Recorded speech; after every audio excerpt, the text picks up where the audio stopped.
Movie की शुरुआत में हम एक पहाड़ी इलाके को देखते हैं जहां पर एक लड़की लोगों से लिफ्ट मांग रही थी। इस लड़की का नाम होता है केटी।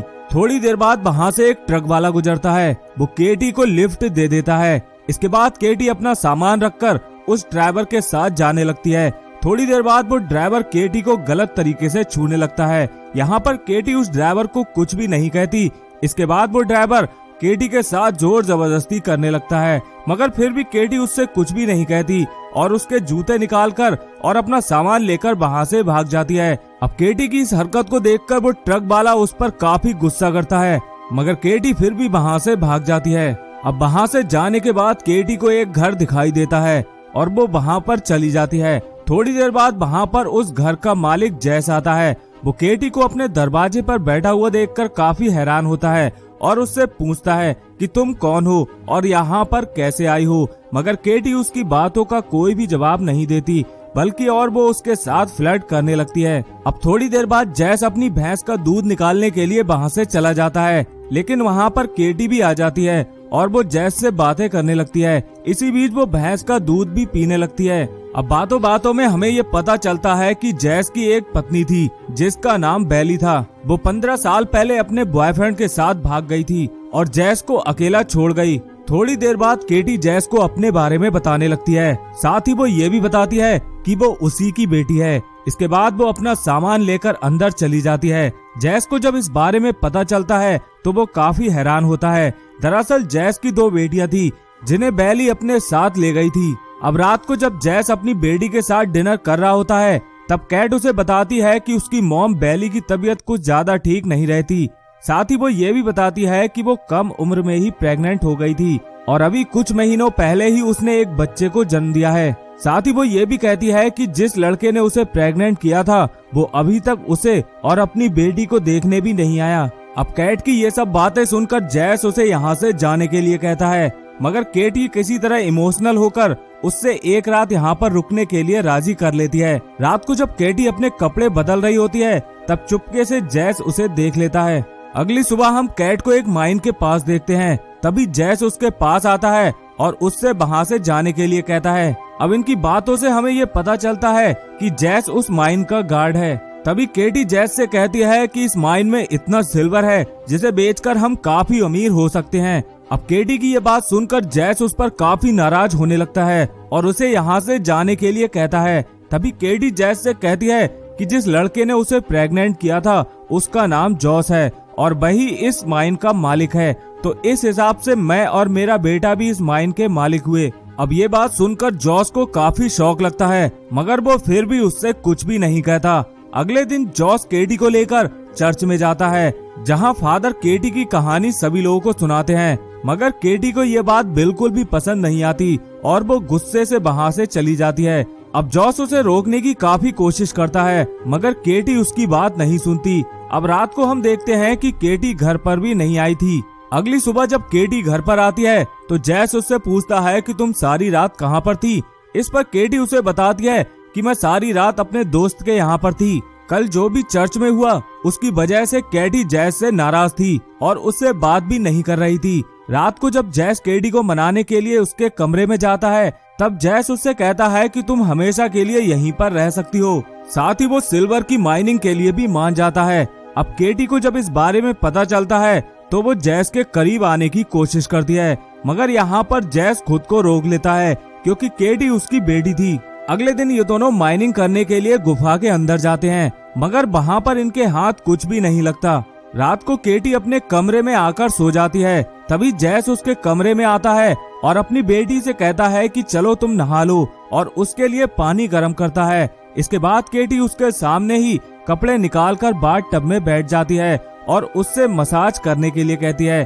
अब जॉस अपनी बेटी केटी का मसाज करने लगता है, मगर यहाँ पर ये दोनों फिर से करीब आने की कोशिश करते हैं, मगर जैस एक बार फिर से खुद को रोक लेता है।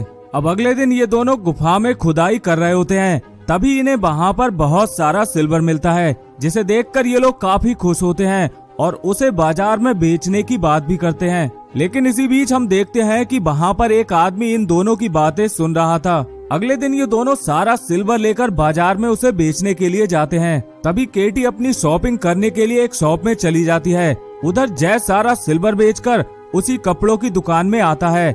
वहाँ की ऑनर उसे बताती है कि केटी सामने वाले क्लब में गई है। जब जैस उस क्लब में जाता है तब वो वहाँ पर केटी को किसी और आदमी के साथ डांस करते हुए देखता है। ये बात जैस को बिल्कुल भी पसंद नहीं आती। वो केटी को रोकने की कोशिश करता है, मगर केटी उससे कहती है कि जो मुझे चाहिए वो तुम मुझे नहीं दे सकते। अब जैस उसकी ये बात सुनकर समझ जाता है कि केटी को क्या चाहिए।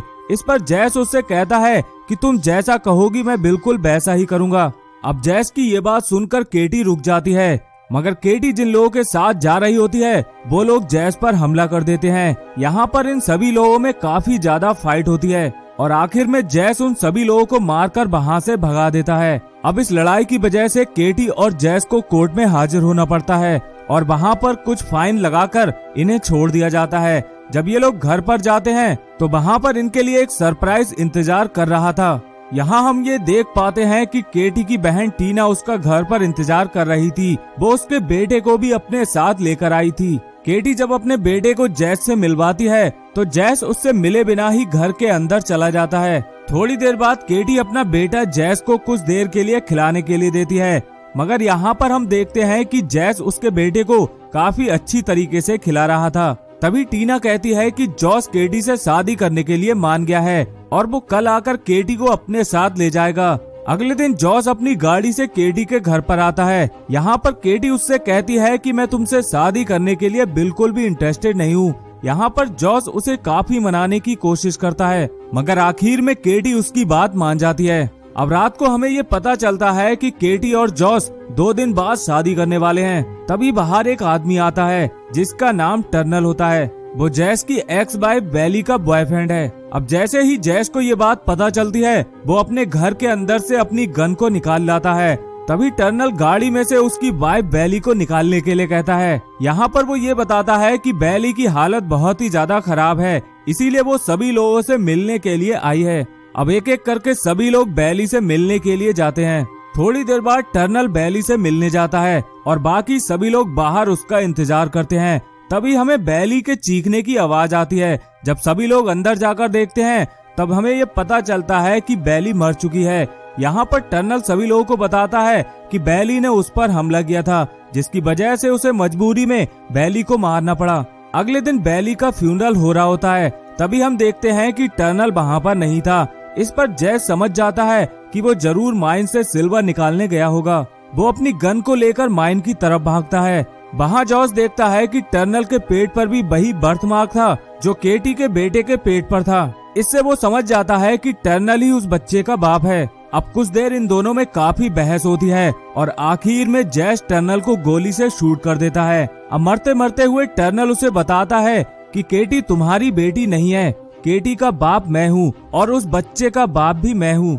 इसके बाद जैस टर्नल की बॉडी को माइन में ही दफना देता है। अगले दिन जैस जॉस के घर पर जाता है और उसे सब कुछ बता देता है। इसकी वजह से जॉस केटी के साथ शादी करने से मना कर देता है। अगले दिन केटी जॉस का इंतजार कर रही थी, मगर जॉस वहाँ पर नहीं आता। ये देखकर केटी काफी ज्यादा अपसेट हो जाती है। अब रात को जैस केटी से कहता है कि मैं माइन से फिर से सिल्वर निकालने के लिए जाऊंगा। इसके बाद केटी का दिमाग फिर से ठीक हो जाता है। जब ये दोनों माइन के अंदर सिल्वर निकालने के लिए जाते हैं तब यहाँ पर ये दोनों काफी करीब आ जाते हैं और वहीं पर गिल्ली डंडे का गेम खेलने लगते हैं। जब ये लोग सिल्वर निकाल कर बाहर आते हैं तो वहाँ हम देखते हैं कि पुलिस आ चुकी थी जो उन दोनों को अरेस्ट करने के लिए आई थी। यहाँ पर जैस पुलिस से पूछता है कि उसने क्या क्राइम किया है। तभी पुलिस उससे कहती है कि तुम्हें पता है कि तुमने क्या क्राइम किया है, अपनी ही बेटी के साथ गिल्ली डंडे का गेम खेलना ये एक कानूनन अपराध है। इसके बाद इन दोनों को कोर्ट के सामने पेश किया जाता है, जहां जज साहब इन्हें बताते हैं कि अपनी बेटी के साथ गिल्ली डंडे का गेम खेलना एक क्राइम है। तभी जैस कोर्ट से कहता है कि केटी मेरी बेटी नहीं है, उसके बेटे के पेट पर जो बर्थमार्क है वही बर्थमार्क टर्नल के पेट पर था। इसका मतलब यह है कि वो टर्नल का बेटा था। इसका मतलब ये भी हुआ कि केटी मेरी बेटी नहीं है। अब कोर्ट उसकी ये बात सुनकर उसे बाइज्जत बरी कर देती है। इसके बाद हम देखते हैं कि ये दोनों एक दूसरे शहर में जाकर शिफ्ट हो जाते हैं और खुशी खुशी वहाँ पर रहने लगते हैं। और इसी के साथ ये मूवी भी यहीं पर खत्म हो जाती है। तो दोस्तों, अगर आपको ये वीडियो पसंद आई हो तो इसे लाइक जरूर करना, साथ ही चैनल को सब्सक्राइब करना मत भूलना। मिलते हैं नेक्स्ट वीडियो में, तब तक के लिए बाय बाय।